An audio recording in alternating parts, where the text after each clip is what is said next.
So you got 4 workouts covering the whole body over a 6-day period. Having said that, you got to be flexible. If you need an extra day for recovery, then take an extra day. So that'll become 4 days over 7. Some people may need even more. You got to listen to your body. If you need more days to recover, then just extend that cycle into 7 days or 8 days or whatever you need. Extra negatives are a tool that you can use to increase the intensity. Basically, you got 3 phases of strength. The weakest phase is the positive, or the lifting of the weight. That's the weakest phase. The second phase of strength is the static. You're stronger on the static. And then the third phase is the negative. Unfortunately, a lot of people think in terms of just lifting weight. So, for instance, a bench press has lifted the weight to the top. All right, job done. Just drop it back down and do another one. They're missing half of the rep, and possibly the most important half of the rep, because more muscle damage occurs on the negative than on the positive. And it's the damage to the muscle that the body repairs that then becomes muscle growth. So you're missing the most important part of the rep if you don't emphasize that negative part. And even when you've gone to failure on the positive part of the exercise, your muscle hasn't gone to true failure because there's still strength left in the negative. So that's why I advise sometimes doing additional negatives at the end of the set. If you've got a training partner, if you're on a machine and it's safe, for instance, you're doing bench press on a machine, you reach failure, you do a couple of forced reps. Your positive strength is depleted, you failed, but you've still got something left in the negative. So you can get somebody to raise their weight to the top and lower it slowly down for a couple of reps until you can't control it. That way, you've depleted every area of the rep. In the off-season, a moderate amount of cardio, I think, is good for your cardiovascular conditioning. You need some decent amount of cardio to recover between your sets. So 25, 30 minutes, 3 times a week, moderate cardio, I think is good for some conditioning. It's also good for recovery from the workouts because it helps you pushing blood around the system, help get rid of the waste products from the weight workouts. I prefer to do them on days that I'm not in the gym, or if your schedule doesn't permit that and you have to do it on the days you're weight training, I would much prefer to do it away from the weight workout. I've known for years from my own feedback that if you do cardio after weight training, it kind of interferes with the recovery. The priority is recovering from that workout and rebuilding your resources. So it's much better to do your cardio separately. And funnily enough, scientific studies are coming out now and proving this. If you do cardio after weights, your strength gains are less than if you did weights on their own. I do a small amount of ab work, but there's no additional weight. It's just body weight, short movements, crunches, reverse crunches, leg raises. Of course, if you wanted to get thicker abdominals, you could use extra resistance, but most people don't because aesthetically you don't want to build too much muscle in the midsection because it spoils your shape. So just very controlled, short movements. Basically, abdominals is just to bring these 2 points together. So sit-ups and so on, not the most effective. I found just simple forward crunches and a reverse crunch where you're bringing your hips up towards your chest and just reversing that movement. That's pretty much all I needed. Sure, you can do once a week when you're in a mass cycle, but I wouldn't recommend using extra weights because it's going to build thickness in your obliques and it's going to spoil your symmetry. I'll do several sets, just concentrating on the contraction and having more control, especially when you go on stage, controlling your abdominals and with the posing and everything. You need to be connected with the muscle to be able to control them. There's a debate, what's better, machines or free weights? Neither, They're both tools that you can use. As long as you're working the muscle, you're working it to failure. It doesn't particularly matter if it's a machine or a free weight. There's advantages and disadvantages. The advantage with a free weight, of course, we're all built differently. We're all different heights, we're all got different lengths of limbs, different attachments and everything, where a machine is just built in one way. A free weight, if you lift a free weight and I lift a free weight, it will take a slightly different pathway because our bodies are built differently. So that's the advantage of a free weight. It works with the individual's body, where a machine, you're locked into a groove. The advantage of a machine is that you can isolate the muscle without too much outside involvement, especially if you've got injuries, they're very useful. And there's more control involved. So if you want to do extra negatives and so on, of course, if you're doing a free weight bench press, it's very awkward to do extra negatives at the end. You'd have to lift the weight to the top and lower it down, and it's just not practical and it's not really safe. Whereas the machine, if you're doing a machine bench press, you can get your training partner to lift to the top and you can control it and it's safe. So There's advantages and disadvantages. I use both in my training. I use free weights, I use machines. You know, the main thing is, as long it's more like the effort that you're putting in rather than the tools that you're using. I've always worked with a training partner just because working to failure, it's not practical. If you haven't got a training partner, you at least need a good spotter, somebody that knows what they're doing. If you're going to failure with on an incline press with a free weight, for instance, if you've got a failure and there's nobody there spotting you, it's very dangerous. You could get stuck with that weight on your chest. So you need a good training partner, or at least a spotter, you know, to assist you in those exercises where it's not safe and practical to do it without a training partner. So for me, they're essential, but of course, you know, you've got to have a training partner that has the same goals as yourself. I think that's very important. You know, I can give guidelines, but obviously it varies from one person to another depending on their metabolism. I usually start with a protein recommendation. If somebody's training hard and they're trying to build muscle and put on body weight, I would recommend ballpark like 1.5 grams of protein for each pound of body weight. So if you weigh 200 pounds, for instance, 300 grams of protein a day, that's what you should be aiming for. And your body can only utilize so much protein at one time, and it doesn't stay in your system for very long. So that's why I recommend breaking that protein requirement down into 5 or 6 small meals throughout the day. And that's where a protein supplement becomes very important. That's something I've always used since I started training, because to get 300-400 grams of protein a day from solid food is very, very difficult.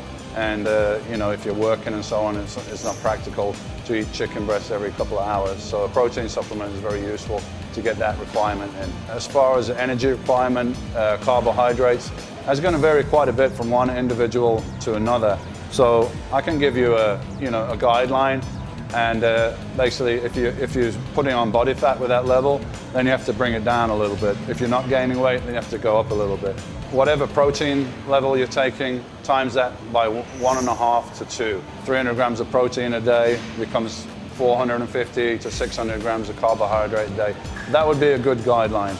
And again, break it out throughout the day and keep a good source of carbohydrates, you know, fairly complex carbohydrates that are broken down slowly, released into your bloodstream slowly, so you don't get spikes of blood sugar and big drops. So we're talking oatmeal, brown rice, sweet potatoes, vegetables, things like that. You need fats in your diet. There was one time back when I started training where it was just high protein, carbohydrates and super low fat. And I found with a little bit more fat in my diet, definitely my strength went up, and I got better gains. You know, you're going to get dietary fat if you're eating eggs. I wouldn't recommend just eating egg whites. I would throw a few egg yellows in there. If you take all the yellows out, you're taking some of the aminos away. So let's say you're having 10 egg whites, I would say have at least 3 yolks in there as well. You know, steak, you're going to have natural fats in there, and a couple of tablespoons a day of omega fats, mixed omega fats, to make sure you're getting all the essential fats. Chicken breast, turkey breast, beef is an excellent source of protein. It's just, you know, if it's very high in fat, obviously you don't want that. But you can get, I used to get lean ground beef, almost as lean as chicken breast, and it's a better, more complete source of protein. So beef's a good source as well. So eggs, chicken breast, turkey breast, beef. Fish is fine if you like it. I'm not a big fan myself. And then a protein supplement. Those are my main sources. I used to train after 2 meals. So I'd have a big breakfast, you know, oatmeal, eggs and so on. A couple of hours later, I'd have a shake, a protein shake, maybe a banana, a small amount of carbohydrates, about an hour to hour and a half before I trained. 30 minutes before I train, I'd take a pre-workout, kind of stimulant supplement. After training, I would take a small amount of simple, quickly digested protein, like a whey isolate, along with some simple sugars, dextrose, sucrose, it doesn't matter as long as it's simple sugar. Then you're going to get that insulin reaction. Body's going to release insulin, and it's going to help push the nutrients towards the muscles that are depleted at that point. And that's a good time to take, you know, extra glutamine, creatine. If you're taking creatine, that's an excellent time to take it. You're going to absorb more right after the workout with the simple sugars. Well, I got a lot of experience with injuries, man. I had enough injuries over the years. I've learned as I went along. As a young guy, when I started, I got injuries, and there was no good advice around. I'd go to my MD, and of course, I don't know much about sports injuries. They just tell you to rest and take some anti-inflammatories. If you've got an injury, a small injury, it's good to take care of it. You know, what happens if you've got an injury, if you've got a small tear in the muscle, your body will repair that, but it repairs it with scar tissue. Scar tissue is not flexible like normal muscle tissue, it's not elastic. So if you could think about like an elastic band, if you snapped an elastic band and then stuck it together with glue, with a lump of glue, it'll be fixed, but it'll no longer be elastic, and there's a good chance that that lump of glue at some point is going to snap again. So if you get a little injury, I think deep tissue massage is the best thing to do.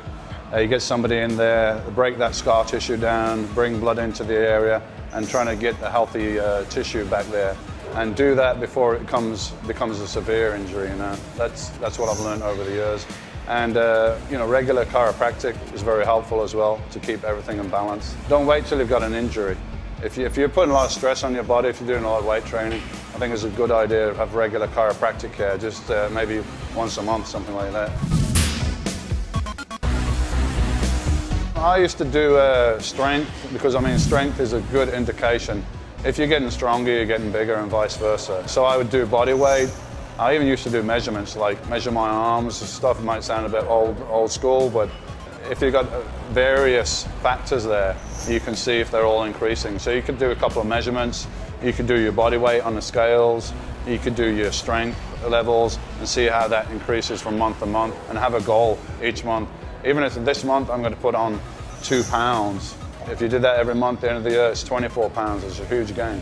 I didn't do pictures in the off season, but I did getting ready for a contest. Every week, getting ready for a contest. That way I could track how my body was changing, and actually helped me a lot. When I won the first Mr. Olympia in 1992, I kept that every week, pictures. And what I noticed was, like, practically 5 or 6 weeks out from the contest, I was more or less in contest shape. And I kept coming down and losing weight and losing weight. And I may have got a little harder, but what I realized is I was actually losing muscle. So the next year I was determined not to do that, and I didn't make that mistake. And that's why I was able to make a huge increase from one year to the next, like 16 or 17 pounds of muscle from one year to the next. And everyone's like, wow, how is that possible? Well, you know, I had a great year of training, so I probably did put on 5 or 6 pounds of muscle, which at a pro level, that's a great gain. But more importantly, I didn't sacrifice 10 pounds of muscle that I sacrificed the previous year. So it's really helps the learning process.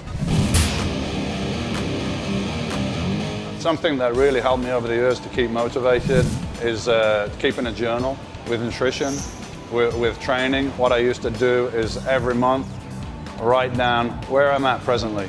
This is my body weight. This is my nutrition. These are my max weights for 8 reps on like 10 key exercises. And then I would set myself a short-term goal, which is like, in 1 month's time, I want to do this. And it's got to be an achievable goal. For instance, if you could just add 5 pounds to your bench press in a month, if you could do that every month, then that's 60 pounds at the end of the year. That's a huge gain. So it's important to have goals, short-term goals, maybe monthly goals, and maybe a long-term goal at the end of the year, and break it down into little steps. Instead of looking at the end of the year, I want to achieve this, how are you going to get there? You've got to take small steps to get there.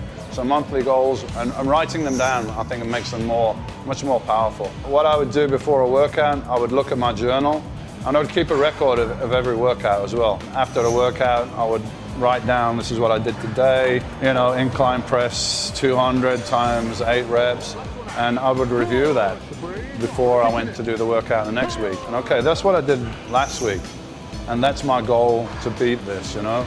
I did 8 reps with 200 or whatever. This workout, I'm going to do 9 reps or 10 reps, or I'm going to do the same reps with 205. Just small increments, and get that goal in your mind. Know which exercises you're going to do before you go to the gym, which order you're going to do them in, what your goals are for those exercises, rather than just wandering in the gym and thinking, oh, I'm doing chest today. What shall I do? What do I feel like doing today? And having no clear goal. If you've got no clear goal, you're very unlikely to get anywhere.